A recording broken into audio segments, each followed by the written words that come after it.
It's been a more comfortable start to the month of August. The end of July did feel pretty sticky. With that extreme heat and that humidity in the Midwest, the term coined corn sweat has gone viral for being the reason that we've just felt so muggy. Now, does the corn really impact our weather? Well, in today's WeatherWise, meteorologist Alexis Staniec tells us the roots of this phrase and what it means.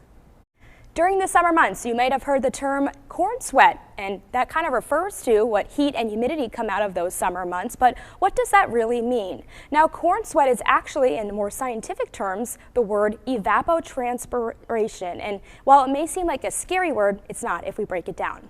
First part of that word is evapo, and that's just talking about evaporation. So what happens with that is liquid water absorbs the energy around it, or the heat in this case, to cool the air around it. And this is actually a cooling mechanism in meteorological terms.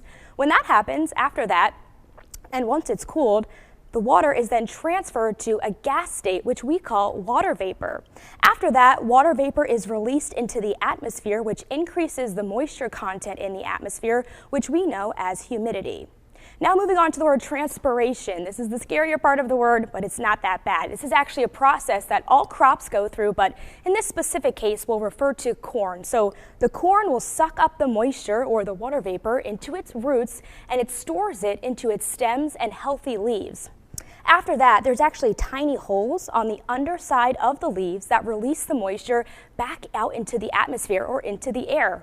After that, when the water is released into the atmosphere, it actually continues to increase the moisture content in our atmosphere, releasing actually more humidity. So that's why you might have heard the term corn sweat when we actually feel those dew point temperatures get just a couple degrees warmer during the summer months. And that's today's WeatherWise.